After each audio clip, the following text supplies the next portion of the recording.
Hello, Sober Army. How are you? This is Craig Beck from StopDrinkingExpert.com. I am on my travels. I am not in Cyprus. It is 7:30 in the morning here in the United States, but where am I? That's what you've got to work out. So I'm on my travels. I wasn't sure I was going to be able to make this video because I'm hideously jet lagged. And also I'm in this hotel room that's very nice. But it's like a cave. There's hardly any light in it. So I've had to be creative. I've been piling the hotel bedroom furniture on top of itself to try and stand near the window so I could make a video. Look how crazy this is. Look what I'm having to do here. So anyway, I wanted to make a video because I wanted to share an email with you because I think it's really interesting. This is from Mr. B in Auckland, New Zealand. And he makes a really interesting point here about the label of problem drinker or alcoholic. What if you don't fit the label? So let me read you his email. It's quite long, but it's well put together. It's intelligently argued, and then we'll talk about it. So it says, "Hi, Craig. I'm writing from Auckland, New Zealand. I recently stopped drinking at the end of June this year. I did this as it coincided with a nasty hangover after only 6 beers and the beginning of dry July. I also had a shoulder operation in September and wanted to be as healthy as possible for that. I'm 48 years old and have for a long time had an arbitrary, non-spoken goal of giving up alcohol before I turned 50. So this dabble with sobriety has evolved into a real focus of mine to leave the evil clown behind for good. I've really enjoyed your podcasts and have gone back to your first podcast and have listened to them all. I don't believe I necessarily fall into the problem drinker category, apart from maybe when I was at uni. I don't drink a huge amount, and I don't really tick any of your descriptions on how to recognize if you are a problem drinker. Problem is, most social gatherings, life events, etc., all revolve around bloody alcohol. So it was becoming quite difficult to moderate how often I was drinking, especially around the summer months. I was feeling tired all the time, and I was carrying that extra 10 kilograms of weight that is difficult to move when you are an occasional drinker. I'm now 135 days booze-free, feeling great, all the benefits and more that you speak of, lost 11 kilograms, eating well, exercising, etc. You might think otherwise, but I see myself as someone who isn't a problem drinker, but who has reached the realization that alcohol no longer serves me in a positive way. I felt that not being an alcoholic, not being a problem drinker, there was nowhere for me to go to get support and encouragement from like-minded communities.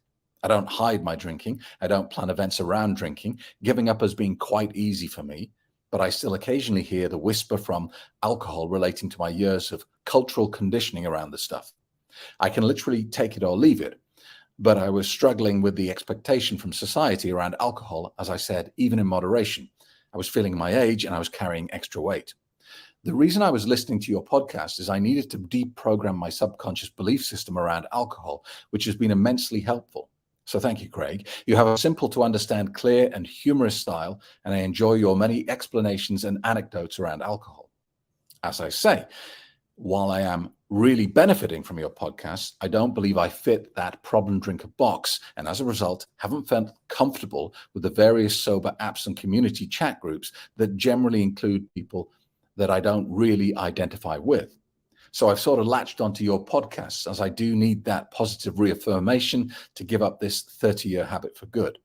I hope there is room for people more in my situation. The sober curious might be a good term within your sphere, and it would be great if you touched on this group that kind of falls between the gaps in one of your future podcasts. I'm sure there are many more people like me who, while not having an alcohol problem, are waking up to the reality of this shit we are all blindly consuming. Great email, well put together, well written. Thank you, Mr. B. Now, because of the way you constructed that email and the way you've explained it, I'm going to agree with you. I think you probably aren't a problem drinker. And I know many people like you. In fact, my closest friends all fit into your description of alcohol use. Mark's my best friend, known him for 30 years. He's been a guest on this channel. He's an expert in helping people stop smoking. He chooses not to drink alcohol, but he's never had a problem.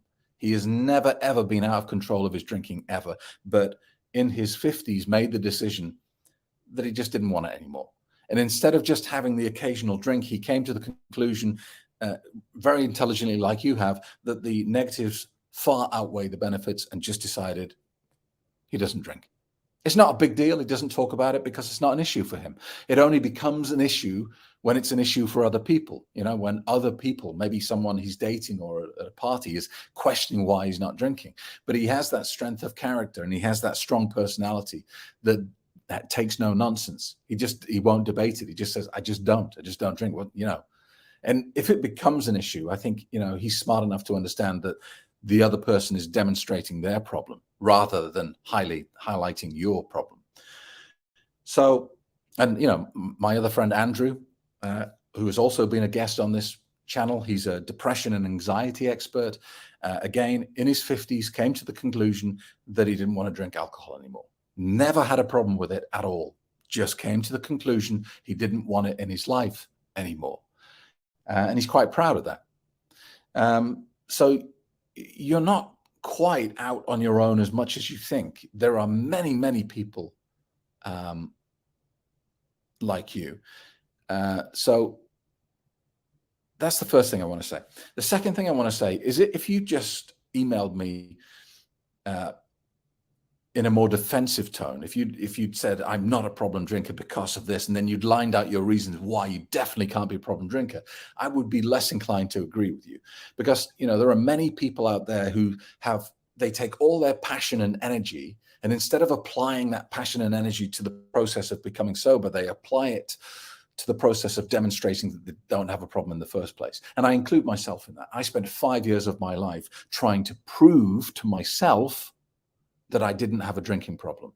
And I did that by comparing my drinking to other people, by going to AA and going, my God, their stories are much worse than mine, so therefore I don't have a problem. And then finally declaring myself to be a wine connoisseur. I'm not a problem drinker. I'm just an expert in wine.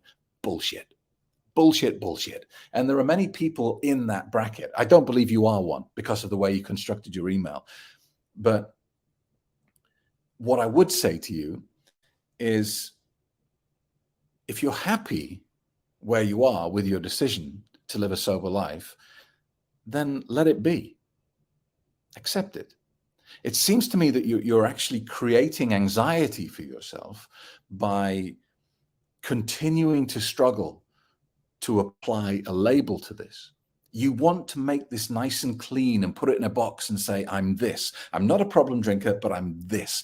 And that's going to cause you a lot of stress, as I think you've already discovered, because these labels that we like to give ourselves are pointless for the most part. They don't serve any purpose. You know, I can give myself any label I want, but it's subjective. You know, I can say, I'm a good person. I'm a good person. That's the label I want to own. I'm wearing a badge. It says, I'm a good person. Now, that you know, we pick these labels because we want to apply permanency to something. This is our lifelong struggle. We want to apply permanency to the temporary. All life is temporary. Every aspect of life is temporary. You can be rich today and poor tomorrow. You can be in good health today and in ill health tomorrow. Everything is changing. The only constant is change. But this causes a problem for our ego. We can't accept that we're not in control. And so we like to give ourselves labels that demonstrate or hint at permanency. I am a good person, permanent. I've got the badge, I'm wearing it. And we spend a lot of energy and effort designing and trying to own these labels. I'm sober curious. That's the label. That's the label I'm wearing. But the label doesn't matter unless other people agree with it, does it? You know, if I say I'm a good person, but you think I'm not, you think I'm a terrible person, then who's right? Is it you or me? Well, the answer is neither, because it's subjective, isn't it? But if you don't agree that I'm a good person, then what's the point of me having the label? It doesn't mean anything to you. And if I need you to agree with my label, then it also makes it pointless for me as well. Because it means I'm wearing this badge and wandering around all anxious and worried, hoping that everyone agrees with my badge. Do you see what I mean? So, Mr. B, I would say to you, look, you're not on your own. You're in a very big, happy bunch of people. My best friends all fit in the same category as you. I would just accept it. be at peace with it, and stop overthinking it. You don't need a perfect box to put it in. You just choose not to drink poison, even in moderation. And if you think about it, that's the crazy thing. We live in a world where drinking poison, drinking diluted poison, is the norm. We live in a world where people suggest that if you drink too much poison, that's very bad for you. But if you drink poison in moderation, well, that's okay for you. Actually, it's even quite healthy for you.